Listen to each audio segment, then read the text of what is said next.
is like family, right? Right? Insofar as you're stuck with somebody that you would never fucking choose in your whole life. Your whole life. I have a work coworker, a work partner, whatever you want to call them, that I don't know what the fuck is wrong with this bitch, but she cannot not talk. Have you ever met this, just in love with all the noises that fall out of their face hole constantly? So much so that I invented a word that I've only ever used in my head, but I'll say it out loud to you guys. I'm being worder boarded, because it is just like,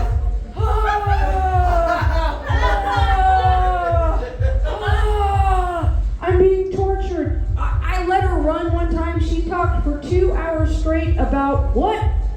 Her fingernails. Her fingernails. What color she likes them painted, what length she likes to have them, whether she likes glitter, but sometimes not glitter, but 2 hours! Okay. So I decided to try something out, and I think I broke her. I just didn't respond to any of the sounds that came out of her face hole, and the next thing I knew, she just kind of started like a robot that has bad programming. She started twitching a little bit, and then she started singing along with the elevator music at work, and then the next thing I knew, she was just like making random noises. I was like, oh, she might actually be crazy, or we have maybe finally diagnosed her with Tourette's. I think I'm trying to be compassionate. Maybe she actually, okay, you guys are not down with that. Whatever, okay. Fuck it, we'll burn it. That's fine. So, I did something weird a while back. I took a vow abstinence. Yeah, I know. But, I thought I'd try it out. I'd never tried it before. I'm so dedicated to it at this point that I've redecorated my bedroom with flashing neon lights that I stole from a gas station that just slowly go. So, service. Only. Just in case I forget. And when you have gray hair and you live in a religious state, a lot of younger ladies, when you say that, will assume that this is religious and that maybe I judge you for your potentially flirtatious ways, my dear darling child, my dear angel of the evening. Do you think that I judge you for your potentially flirtatious ways? You are correct, miss. She said, absolutely not. You are correct, miss, because I have a theory based on a very long acid trip. And it goes something like this. Pussy availability is an eternal continuum. The amount of tuna that went to Pound Town last night is the same amount of pussy that's going to get sloppy tonight, and the same pussy that's going to get wrecked tomorrow night. So there is no such thing as a slut. There are just unfortunate souls picking up my slack since I retired.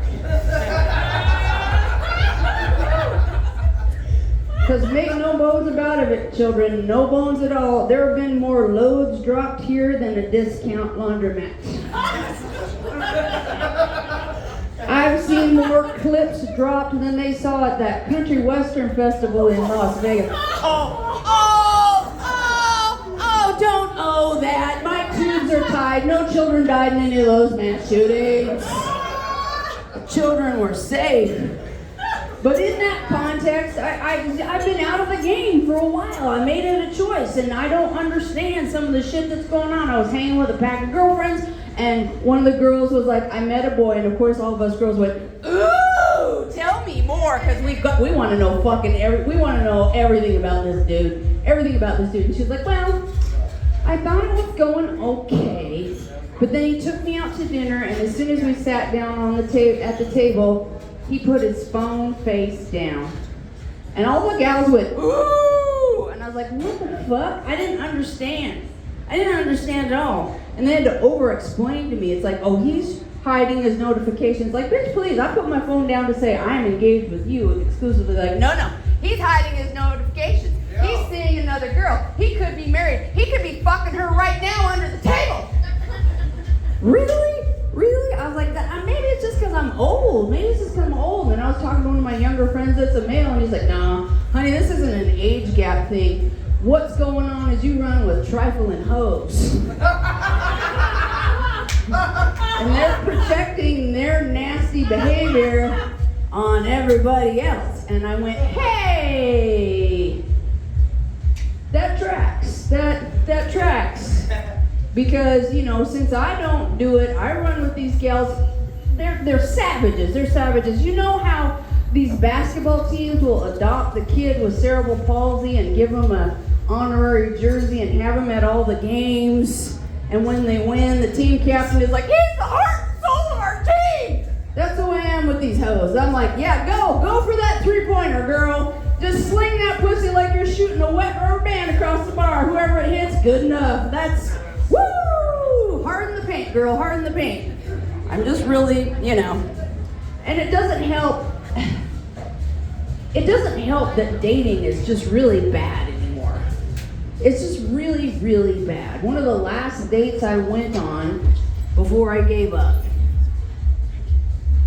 was a showstopper. I mean, it was just a showstopper. Right out of the gate, I knew there was going to be a problem. He ordered my meal for me, a salad. You saying I'm fat, motherfucker? Oh, I was about ready to throw hands. But then he said, our mutual friend, the one that set this date up, says that you're a comedian. I have to tell you, I don't think female comedians are funny. All they talk about is their periods. Really? Really? Really? I'm a big fan of comedy. I'm a pretty big fan of female comedians, and I have never seen the 1 hour mental special. But I didn't know what he was talking about. I didn't know what he was talking about at all. But human nature being what it is, we've all done this. There's an accident on the freeway. You don't want to see if there's a dead body there. You don't want to see that. But if it's there, you don't want to miss it. So you slow down and peek. That's the attitude with which I continued this date. And this motherfucker did not disappoint. Let me tell you what. He's like, I myself am quite funny. And I said, really? Let's go. He starts telling me the most racist and sexist and disgusting jokes I've heard bar none in my entire life. And that is saying something. I grew up in a trailer park in Garden City in the 70s. I've heard it all, my children. I have heard it all. And I just let him run. And he took my stunned silence for attraction. And he suggested we go back to his place for the hook up. I had no choice but to look him in the eye and go, oh, son, I think I just started my period. Funny how that is, isn't it? All right, are we ready to get this show on the road? All right, he is pretty new, not the newest one tonight, but he's been tearing the scene up. Let's give it up for Joe!